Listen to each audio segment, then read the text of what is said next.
From the ballet studio to the movie screen, Celeste Sully has been wowing audiences her entire life, and now she's scaring them to death in one VR. Celeste, nice to see you. Nice to see you too, Carlos. How you doing? I'm doing great. That smiling face belies the evil that is in one VR. How does it feel to be in a scary movie and to watch that? Oh, you know, it was good. It's funny. I always say, you know, I've always wanted to be in a scary movie from watching Candyman when I was young. You know, I went to Lincoln Park, which is right up the street from Cabrini while they were in the process of knocking it down. So, you know, horror movies have just kind of, you know, run with me. And this is, you know, like a horror thriller. So it was super exciting because, you know, I've always been intrigued by people's minds and the inner workings of it. So, you know, a lot of people just judge people really quick and they're like, oh, they did that. But this movie allowed me to like delve into the minds of like, why do people decide to form a cult? Why do people go in this direction?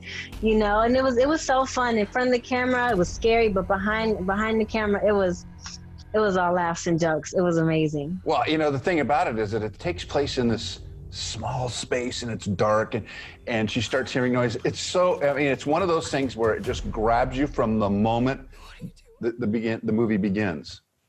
Yeah. And, you know, it just shows the magic of filmmaking, you know, magic of indie filmmaking. Hey, you could do it. If you got to just use your bedroom, make it happen, you know? And I mean, I'm claustrophobic, so I was already scared.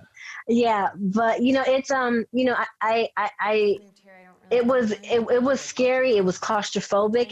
And that was, you know, David Marmore, he did a great job, the writer, director, you know, he did a really good job of writing that and then creating that environment, you know, so props to him, big ups. Yeah, big props. The thing about it is that you play the best friend, right? Or the friend. And yeah, more like the coworker / friend. Yeah. Yeah. Hi, it's me and the coworker. I'm going to scare you to death. Tell me about how, you know, I mean, when you get into, because this is a really interesting space in our heads, right? We're all afraid of something. What did you pull out of your brain that made you fill that character and the mission of that character? You know, I really look at it like, you know, the voice of reason. The voice of reason is so important, you know, and Lisa, she was just who she was. She just lived and owned and breathed who she was. And she wasn't this no holds bars. And I love that. I feel like, you know, that's something, you know, I strive to be just completely transparent, you know, and I feel like she was a voice of reason, which is so relative to today.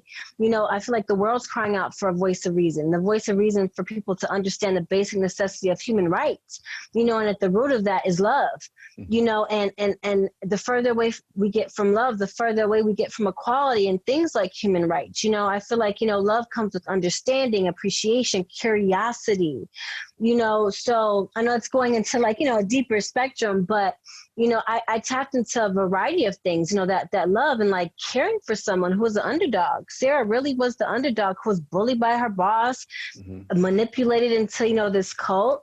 And what I love about Lisa is that she never gave in, even to the end. I don't want to, you know, spoiler alert, but she gave in. I mean, sorry, she never gave in, you know, and I feel like that was such a beautiful balance, you know, and the voice that was needed. So I was very honored to play. Oh, I know, and you were terrific in it. It's very, very, you know, believable. I was, you know, mesmerized. But here's the thing: I wonder how much Chicago shaped the character that you are, the human being that you are, and those early days, and you know, as you're growing up and you're trying to decide what you want to do with your life. How did Chicago shape you?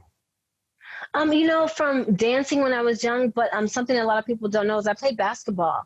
So the basketball court shaped me so much. You know, I used to cut class because Lincoln Park, the high school I went to, they made the mistake of having a basketball court on the campus, you know, so I just think of, you know, I tore my ACL in college, but you know, I recovered, I came back. And I just think, you know, besides my family, which is a huge motivating factor, being a basketball player is so essential. It teaches you so much about the game of life in regards to going hard, and that you can't just step into something. Just because you make a shot doesn't mean you're good. You know, it's the consistency of it. You know, it's the training, it's the mentality, the belief in yourself, but also the most important thing is the belief in your team and knowing how other people work and knowing how to utilize them. So you could win a game, so to speak, you know? So I think it applies to acting as well. Very, very much. And of course, my family, I mean, that's the ultimate, you know, just my mom being a nurse in the HIV/AIDS unit for over 30 years, watching her stand for people at one point were scared to touch. You know, it's, you know, so it's a combination of my, you know, my mom, my twin, my basketball, like Chicago. It's just this real, beautiful, architecturally gorgeous city, but with very real people, you know. Well, and I see you as a double, triple threat. I mean, you seem like the perfect superhero lead. I mean, think about it for a second, okay? Because you're an athlete, you're an actress, you are a ballerina. You've got all the makings of a superhero. Have you thought about that? Thank you. Absolutely. Besides wanting to be cast in one, hint, hint, DC, Marvel. Hello. I'm also in the process of writing a superhero script as well. My best friend, she came up with the concept. We developed the characters. We did it years ago. We shot a short. You know, we did a little web series with it. We kind of left it behind. And I was always trying to figure out, why did we leave it behind? But I'm like, oh, we're getting back to it because this is the time. It has such an amazing, just the history of it is so diverse and rich. The power that these women, you know, have to find within themselves. You know, it's oftentimes people look at superheroes as people who just, oh, maybe it's Maybelline, she's born with it. No, you have to embrace it. You have to own it. And then you have to understand my purpose, and the purpose of me having this gift isn't just for me, it's to help others. You know, so that role, hey, I'm calling it. It's in the universe. You know, you put it out there. Hey.